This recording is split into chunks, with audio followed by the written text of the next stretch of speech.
And at the top of this hour, we're getting some breaking news. Trump aide Peter Navarro attacks India once again. Navarro says India thinks they can have their way, but it is a shame to see Modi alliance with Putin and Xi Jinping. So this is the latest attack that has been made by Trump's trade advisor Peter Navarro, who has attacked India yet again, saying that India thinks they can have their way and it is a shame to see Modi alliance with Putin and Xi. So Navarro says they simply think they can continue having their way with us, but President Trump is not going to allow that. So amid the tariff imposition by United States on India, the 50% tariff that has been imposed by the United States on India, 25% is reciprocal tariff and 25% is the tariff for buying Russian oil that US has been claiming, and in fact Navarro has yet again attacked India for it, and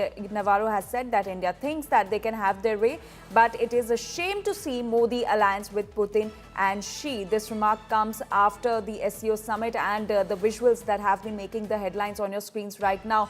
Putin, Xi and Narendra Modi. Let's listen in to what Peter Navarro said. It was a shame to see Modi getting in bed as the leader of the biggest democracy in the world with the two biggest authoritarian dictators in the world, in Putin and Xi Jinping. That doesn't make any sense. I'm not sure what he's thinking, particularly since India has been in a Cold War and sometimes a hot war with China for decades. And India Today Global's Pranay Upadhyay is now joining us on the story with more details. Pranay, a very good morning to you. Pranay, clearly the tremors of the visuals that the world witnessed yesterday of the Troika tango are clearly creating tremors in the West, with another attack coming to the fore by Trump's advisor Peter Navarro, saying that it is a shame to see Modi alliance with Putin and Xi, and he has also said that India thinks they can have their way, but that's not true.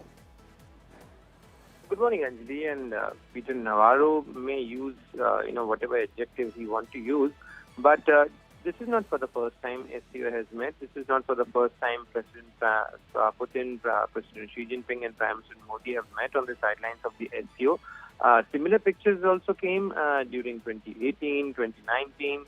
Thereafter, there have been meetings of all these three countries on the sidelines of the SCO meeting, and there was not a separate meeting. They only attended the same program. But as you can make out, that President Donald Trump, his administration, and especially people like Peter Navarro, are trying to justify their stance against India because they are being questioned. And similarly, the same individuals, be it Scott Bessent, be it Peter Navarro, when they are being asked about China, they are not giving answer. If the Russian oil is a case, then who's the biggest buyer of the Russian oil? They are not, putting similar kind of pressure, similar kind of stance against China. So clearly, the duplicity of their policy, there is something more to it. One can make out this is not about the Russian oil. This is about something else. And now the way U.S. Embassy in India has put out a social media post in a way to damage control. And expressing that this September is going to be the month where India and United States should take forward their strategic partnership. This is the month where we should recall and we should build upon bilateral ties. On the other side, people like Navarro have been targeting India, lambasting the meetings and clearly hitting out at the leadership. So this is not the way to take forward your strategic partnership. And rather than taking forward the negotiation, taking your partners into confidence. So definitely, this is clearly a case where these individuals, they have surrounded President Donald Trump, how they have blurred his vision and his approach towards India. One can make out. Absolutely.